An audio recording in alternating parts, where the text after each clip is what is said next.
আমাদের যেটা সবথেকে ক্লেম করার ফার্স্ট প্রায়োরিটিতে যেটা আছে সেটা যাদবপুর, সেটা আমরা ছেড়ে দিয়েছিলাম জোটের স্বার্থে, জোট ধর্ম পালন করবার স্বার্থে। মুর্শিদাবাদের সিটটা মোহাম্মদ সেলিম সাহেবের, সেটাও আমরা ছাড়বার জন্য প্রস্তুত নিয়েছি, যে ছেড়ে দিচ্ছি। কিন্তু দুঃখের বিষয়, জানি না কোন রসায়ন কাজ করলো, এর মধ্যে বিজেপি, আরএসএস বা তৃণমূলের হাত আছে কি বলতে পারবো না, কেন আইএসএফকে কোণঠাসা করে সুমাই নষ্ট করানো হলো, আইএসএফের দেয়ালে পিঠ ঠেকিয়ে দিল আইএসএফের, কেন ওরা সাতটা ছাড়লো না, কোন রসায়নে আমি এখনও পর্যন্ত খুঁজে বার করতে পারছি না। তো আমার এখন সন্দেহ হচ্ছে, খুঁজলে দেখা যাবে কংগ্রেস এবং বর্তমান লেফট ফ্রন্টের মধ্যে আরএসএস বা বিজেপির লোক ঢুকে বসে আছে, তারা পশ্চিমবাংলায় এই জোটটাকে হতে দিল না।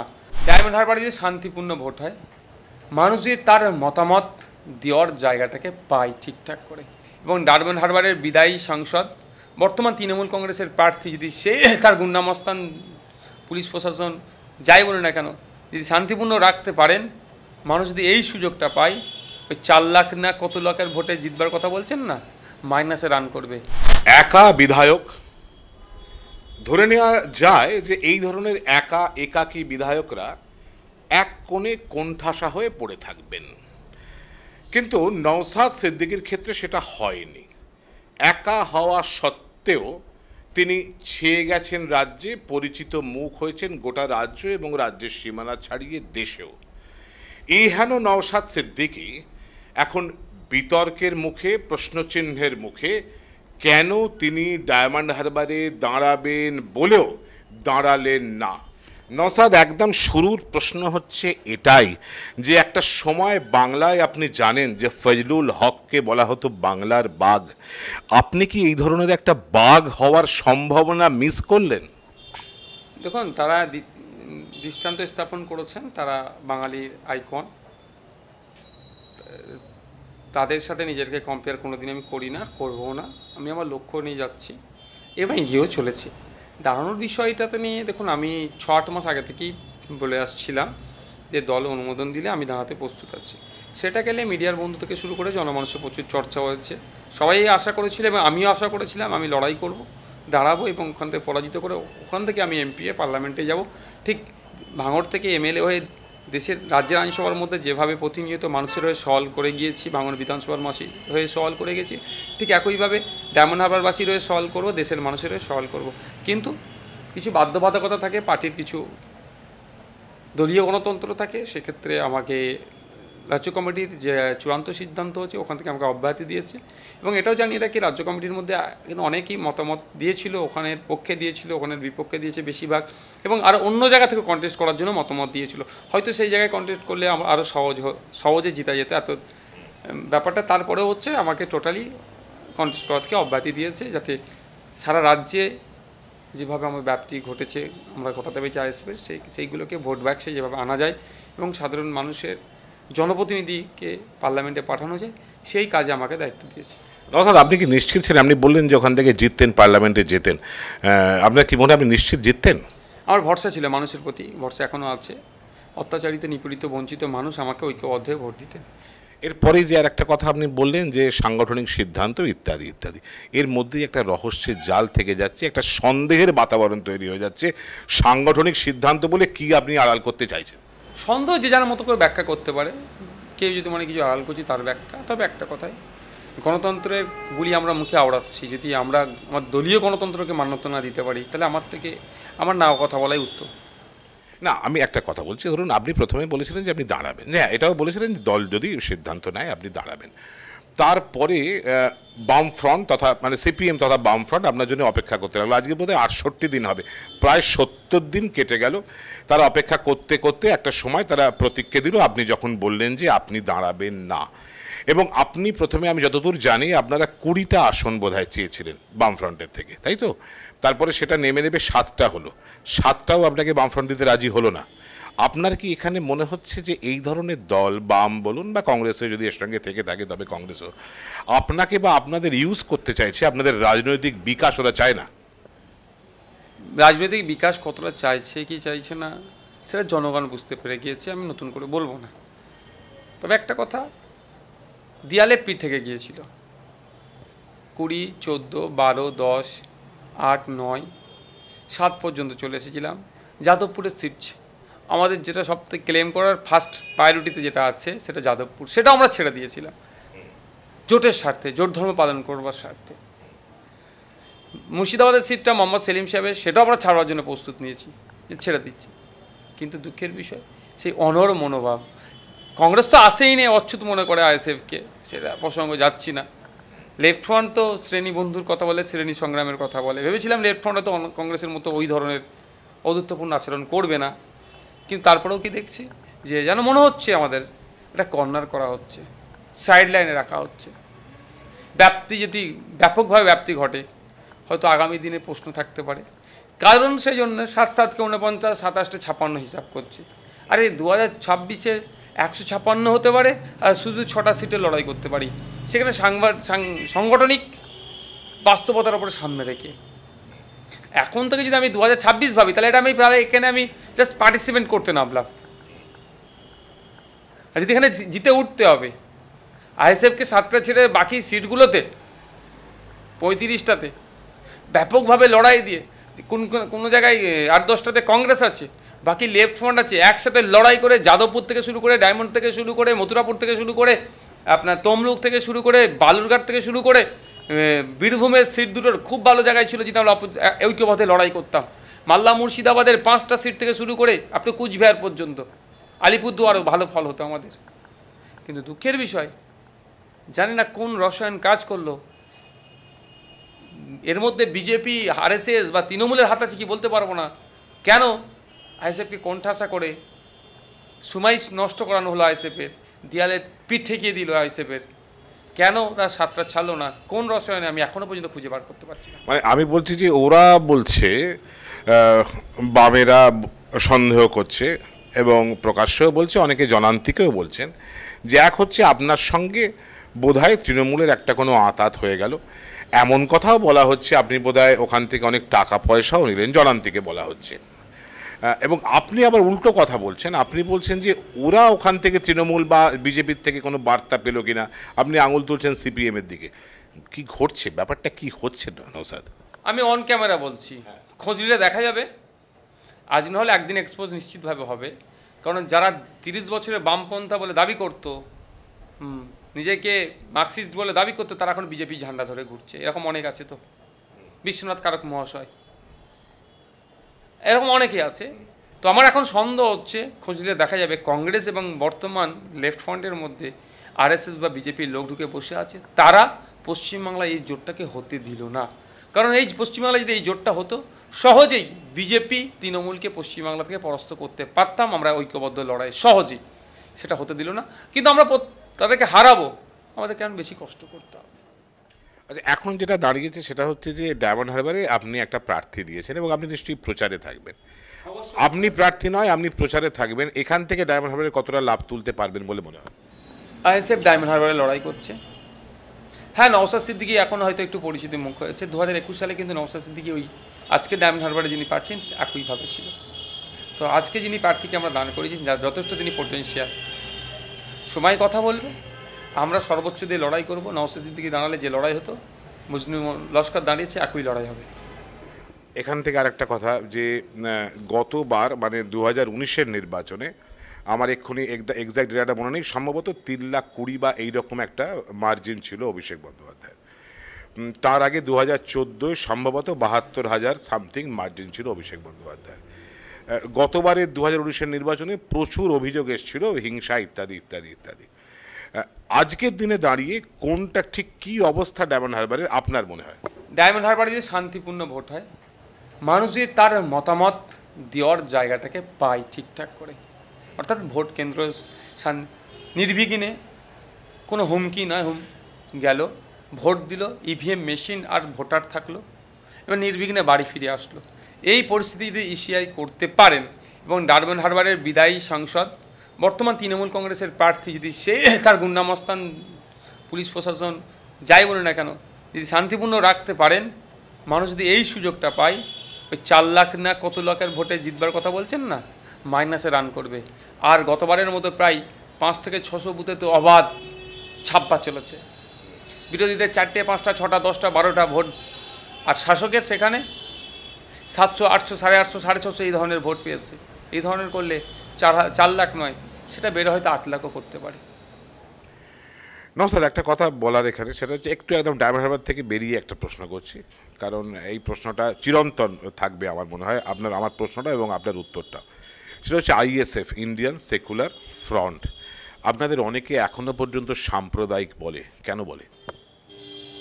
ডাউট হচ্ছে আমি ঠিক বুঝতে পারি না সাম্প্রদায়িকের সংজ্ঞাটা তাদের কাছে কি।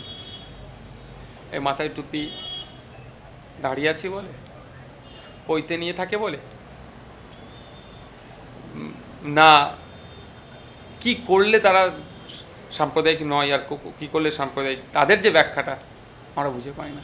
তবে একটা কথা, কি কি সার্টিফিকেট দিল ও নিয়ে একবারের জন্য ভেঙে পড়ি না। দেশের সংবিধান আছে, গণতন্ত্র আছে, দেশ স্বাধীন হয়েছে। এই দেশকে স্বাধীন করতে গিয়ে বিনয় বাদল দীনেশের সাথে সাথে প্রফুল্ল চাকি, ক্ষুদিরাম সেনের থেকে শুরু করে বিরসা মুন্ডা, ভগৎ সিং, আর আপনার ওদিকে আরও যে সমস্ত যোদ্ধারা আছেন, আশফাকুল্লাহ থেকে শুরু করে লাখো লাখো যোদ্ধারা জাত ধর্ম বর্ণ নির্বিশেষে লড়াই করেছেন। দেশ স্বাধীন হয়েছে, সংবিধান পেয়েছি, সেটাকে টিকিয়ে রাখার দায়িত্ব আমার আপনার প্রত্যেকেরই। সে কাজে নিয়োজিত আছি। এটাতে যদি কারো ঈর্ষা হয়ে আমাকে সাম্প্রদায়িক ট্যাগ লাগিয়ে দেওয়ার চেষ্টা করে, মৌলবাদীর ট্যাগ লাগিয়ে দেওয়ার চেষ্টা করে, বিজেপির দালাল বলে, তৃণমূলের দালাল বলে। একটা সময় তো আমাদেরকে আবার বলছিল কিছু তৃণমূলী বন্ধুরা যে কমিউনিস্ট যারা ধর্ম মানে না তাদের আর দালাল, যে অত রকমভাবে যে বলেছে সে শুনতে হয়েছে। যে বুদ্ধবাবু মাদ্রাসা সম্পর্কে কী মন্তব্য করেছিল, সেটাকে এরা আজকের দিনে চুপ করে গেছে। কোনো এইভাবে যে যত রকমভাবে, মানে তার ভোটটাকে ধরে রাখার জন্য যত রকমভাবে কুৎসা করা যায় তত রকমভাবে আমাদের উপরে অ্যাটাক হচ্ছে। কিন্তু আমাদের লক্ষ্য হচ্ছে সমস্ত কুৎসার জবাবটা কাজের মাধ্যমে দেওয়া। আমাদের রাজনৈতিক দলের একটা প্রোগ্রাম কেউ বলতে পারবে না, বা একটা মন্তব্য কেউ বলতে পারবে না সাম্প্রদায়িক মন্তব্য, অসাংবিধানিক মন্তব্য, অসংসদীয় মন্তব্য, অগণতান্ত্রিক মন্তব্য, একটাও কেউ দেখাতে পারবে না। আমরা সম্পূর্ণরূপে মান্যতা দিয়ে থাকি সংবিধান, দেশের বিচার ব্যবস্থা আর মানুষের মধ্যে যে সম্প্রীতি, সেটাকে এগিয়ে নিয়ে যাওয়ার চেষ্টা করি। আমরা ওই ভেগ সম্প্রীতিকে পালন করি না। রমজান মাসে ইফতার পালন করতে হবে আর দুর্গাপুজোর উৎসব যে ফিতে কাটতে হবে, সূচনা করতে হবে, এই নাটক আমরা করি না। আমরা দেখি দুর্গাপুজোর সময় যাতে দুর্গা উৎসব সঠিকভাবে কীভাবে পালন করে মানুষ, সেটাকে দেখার দায়িত্ব আমাদের।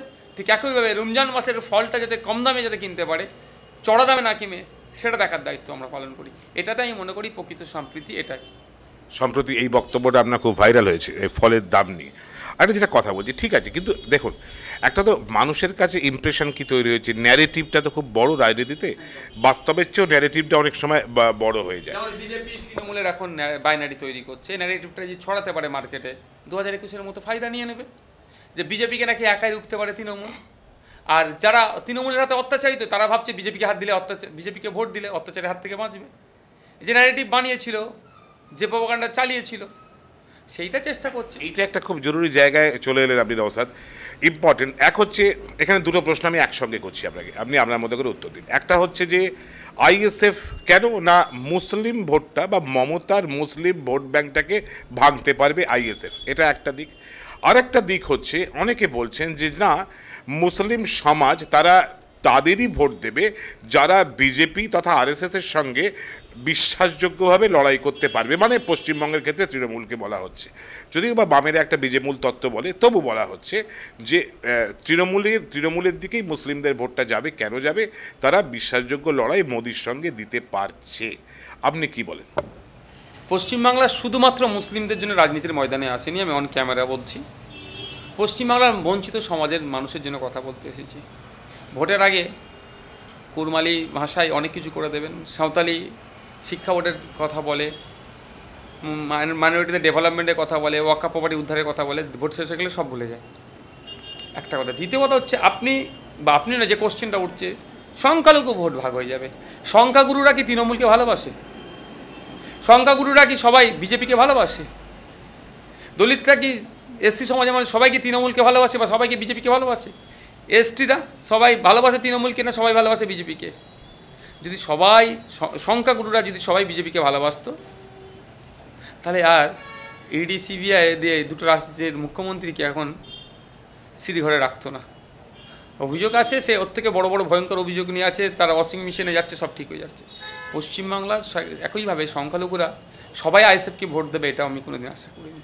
কিন্তু প্রশ্ন এটা, এই যে ভোট ভাগাভাগির কথা বলছেন, কেন ভোটটা আমাকে দেবে?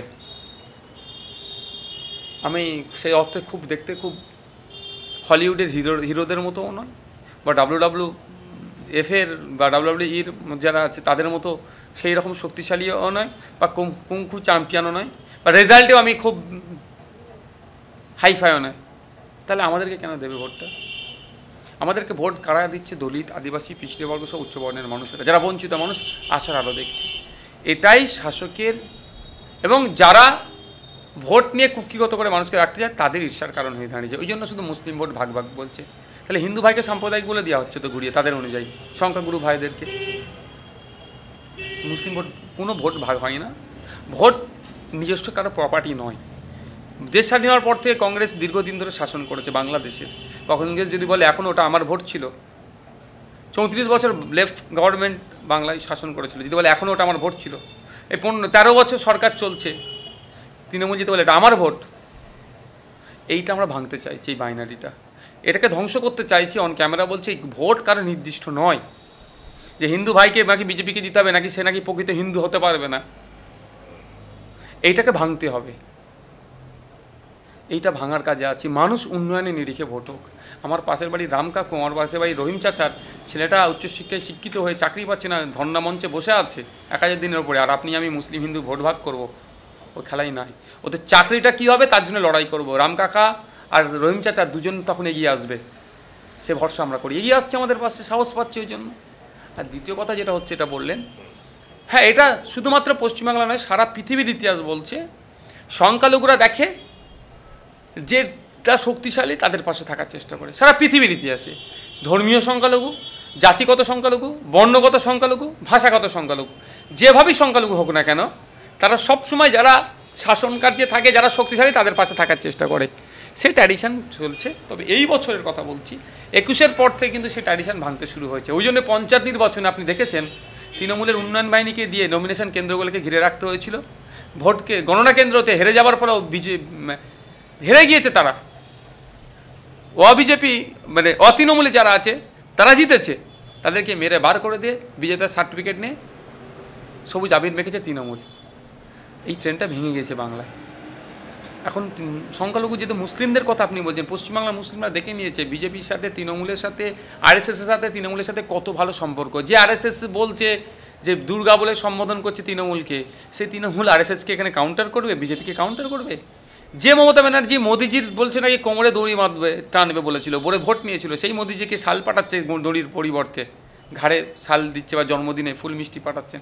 এটা বাংলার মুসলমান বুঝতে পারছে না? কেশিয়ারিতে মোহন ভাগবত যে এসেছিল আরএসএসের চিফ, তার দায়িত্বভার কাঁধে তুলে নিচ্ছে আমাদের মমতা দিদি। যখন সিএর সময় অসমের মতো রাজ্যে, বিজেপি সরকারের রাজ্যে প্রধানমন্ত্রী যেতে গেলেন না, সেই জায়গায় আমাদের রাজ্যে নিয়ে এসে কী বার্তা দিলেন?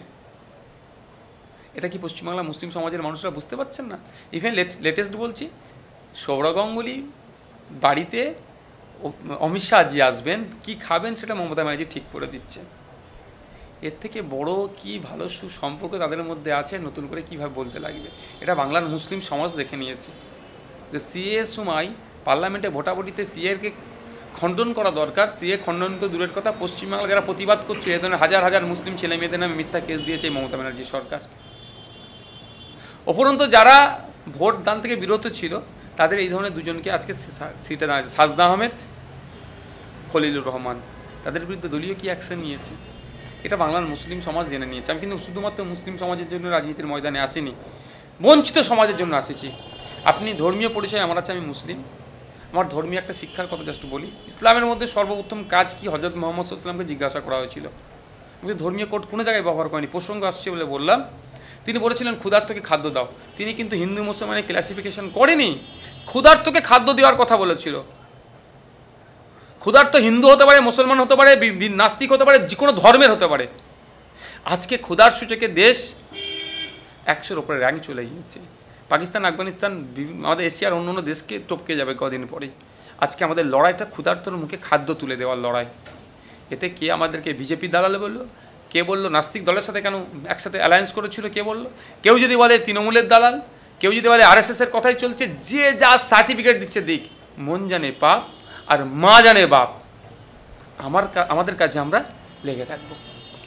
নমস্কার, আপনি এই বলতে বলতে না একটা বড় বিষয় চলে এলো। এক হচ্ছে আপনি বললেন যে সৌরভের বাড়িতে অমিত শাহ কী খাবেন মমতা বন্দ্যোপাধ্যায় ঠিক করে দিচ্ছেন।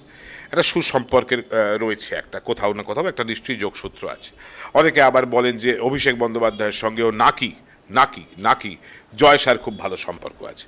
আমি 3বার নাকি বললাম স্ট্রেস দেওয়ার জন্য। জয় শাহর ভালো সম্পর্ক আছে। এমতাবস্থায় আপনি আবার আশা করছেন যে সিআরপিএফ বা কেন্দ্রীয় বাহিনী তারা ভালো করে ভোট করাবে। এই দুটো পাশাপাশি একটু অসুবিধা হয়ে যাচ্ছে না?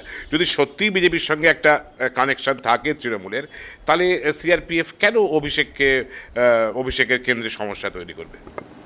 আমি যখন ইসিআর চিফ যখন বক্তব্য দিচ্ছিলেন নোটিফিকেশনের দিনে, ওনার খুব ভালো কথা বললেন, মিষ্টি কথা লাগলো, খুব ভালো লাগলো। আমি কিন্তু রিয়াকশান দিয়েছিলাম যে এত বাহিনী আর যেই আসুক না কেন, যে অবজারভারে আসুক না কেন, অনেক সময় আমরা দেখেছি তো অবজারভারের ফোন নট রিচেবল বলতে। ইসিআই যদি চাই শান্তিপূর্ণ নির্বাচন হবে, যদি না চাই হবে না। এবার পার্টিকুলার কোনো একটা এজেন্সিকে আমি বলবো না বায়াসড হয়ে গিয়েছে। আমি সবসময় পজিটিভ নিয়ে চলি, পজিটিভের বলবো যে না তারা সর্বোচ্চ দেবে। কিন্তু দিনের শেষে একটা বোঝাপড়া বিজেপির সাথে তৃণমূলের আছে, এটা কি দিনের আলোর মতো পরিষ্কার। আমি বলবো না রাস্তায় বার হলে ট্যাক্সি ড্রাইভার, বাসের ড্রাইভার, যে কোনো শ্রেণীর মানুষকে আপনি জিজ্ঞাসা করবেন, উত্তর দিয়ে দেবেন। এবার আপনি যদি আমাকে ব্যক্তিগত জিজ্ঞাসা করেন, আপনিও তো সিআইএসএফ নিয়ে ঘুরছেন। সিআইএসএফ আমাকে অমিত শাহজি গিফট করেনি। কিছু বামপন্থী বন্ধুরাও এটা নিয়ে কদিন লেখালেখি করছে। বিজেপির সাথে ভালো সম্পর্ক ওই জন্যই সিআইএসএফ পেয়েছে। বামপন্থী বন্ধুরা, আমি যতটুকু জানি তারা পড়াশোনা খুবই করেন, কিন্তু এই বিষয়টা তোমার স্টাডি করেননি, বা করেও এতবার মিথ্যা কথা বলবো সেটা মিথ্যাটা সত্য পরিণত হয়ে যায়, সেই চেষ্টা হয়তো করছেন। বামপন্থী বন্ধুদের উদ্দেশ্যে বলবো, আমি রাজ্য সরকারের কাছে একাধিকবার চিঠি লিখেছিলাম, আমার যে ন্যূনতম সিকিউরিটি প্রোভাইড করা দরকার এমএলএকে, সেটা দেওয়া হোক, রাজ্য সরকার দেয়নি। তারপরে আমি হোম মিনিস্ট্রিতে, সেন্ট্রাল হোম মিনিস্ট্রিতে আমি চিঠি লিখেছিলাম ভারত সরকারের, যে আমাকে রাজ্য সরকার সিকিউরিটি দিচ্ছে না, আমি আন্ডার থ্রেট, আমাকে নিরাপত্তা দেওয়া হোক। কিন্তু তারাও দেয়নি, অমিত শাহজিও দেয়নি। তার দলের বিভিন্ন ক্যাটাগরির নেতা মন্ত্রী থেকে শুরু করে, নেতা মন্ত্রীর প্রোটোকলের মধ্যে এমনি পড়ছে, জেলা প্রেসিডেন্টকেও দিয়ে দিচ্ছে। আর নির্বাচিত জনপ্রতিনিধি তার কাছে যখন নিরাপত্তার কথা বলেছিলাম, চিঠি করেছিলাম, সেই চিঠির কপি তো সব আমার কাছে আছে, তখনও আমাকে দিতে বোধ করেনি। সবকা সাথ সবকা বিকাশ বললেও জানি না আমার গায়ে হয়তো গন্ধ আছে নাকি, দেয়নি অমিত শাহজি। অন ক্যামেরা বলছি আমি, আমার গায়ে হয়তো গন্ধ আছে, হয়তো বিরোধী দল থেকে বিলং করছি আমি, ওই জন্য আমাদেরকে দেয়নি। অবশেষে আমি কোর্টের দ্বারস্থ হচ্ছি, কোর্টে গিয়ে আইনের মাধ্যমে আমি আমার নিরাপত্তারক্ষী নিয়েছি। এবার আপনি যদি মনে করেন এটা বায়াসড হচ্ছে, আমাদেরই তো সেনা, আমাদেরই বাড়ির তো সন্তান যারা চাকরি করছেন, তাদেরকে আমরা কিভাবে বলি আমরা বায়াসড হচ্ছি? তারা বায়াসড হয়ে গেছে। শেষের দিকে আসছি নওশাদ, এবার সেটা হচ্ছে একটা অন্য প্রশ্ন করি। সেটা হচ্ছে আপনার খুল্ল তাতো তোহা সিদ্দিকীর থেকে আমি ব্যক্তিগতভাবে দীর্ঘদিন ধরে শুনে এসেছি, এটা ঠিক না ভুল আপনি ভালো বলতে পারবেন, যে আপনার পরিবার মানে ফুরফুরা শরীফের যে পরিবার, বাড়ে হুজুরের যে পরিবার, সেই হুজুরের পরিবারের কেউ কখনো রাজনীতিতে যাবে না, এটাই প্রথা। আপনারা এসে কি প্রথা ভাঙলেন, নাকি এরকম কোনো প্রথা ছিল না? কিছু রুলস আছে আর কিছু কনভেনশন আছে, রীতি অনুযায়ী।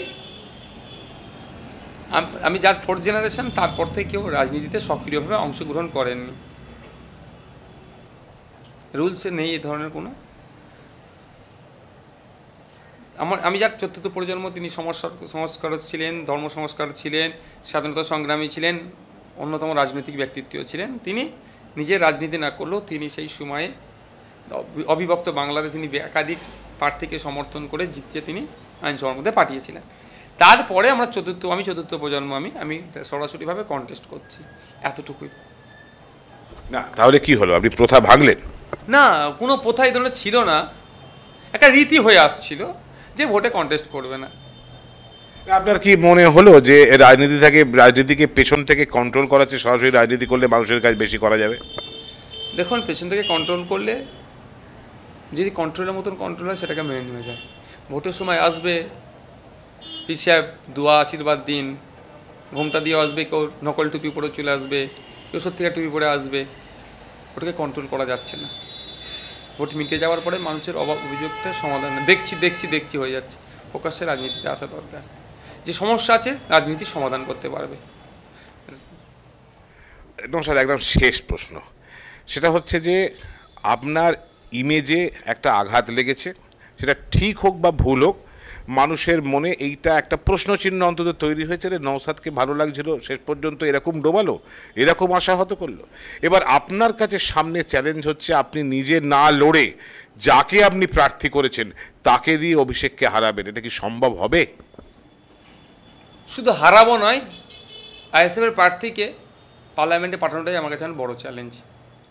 এক নম্বর, আপনি বলছেন অভিষেককে আপনি হারাবেন, আইএসএফ হারাবে, এদিকে ভোট ভাগ হয়ে যাচ্ছে, প্রতিকূল কিছু বাম ভোট পাবে, বিজেপি ভোট পাবে। কেউ ভোট পাবে না, আইএসএফ কোনো ভোট পাবে। মানুষ দেখে নেবে উদীয়মান শক্তি কারা, কাকে দিলে লাভ হবে মানুষ। বিজেপিকে খুঁজে পাওয়া যায় ডায়মন্ড হারবার লোকসভার মধ্যে, লড়াইটা তো আইএসএফ দিয়ে আসছে। আর একটা দলের মেকানিজম আছে, সামনে থেকে ছবি তোলার স্টাইলটা আলাদা, যেহেতু পাবলিক ডোমিনে প্রকাশ হবে, একদম খুব ভালো লাগছে, কিন্তু দিনের শেষে ভোটটা তো ভোট কথা বলবে। তো কথা হচ্ছে, যেটা বলছি দুটো বিষয়, একটা হচ্ছে পার্লামেন্টে পাঠাতে হবে আইএসএফকে ওখান থেকে, দ্বিতীয় হচ্ছে সত্যিকার কথা, মানুষ আমার কাছ থেকে অনেকটা আশা করেছিল।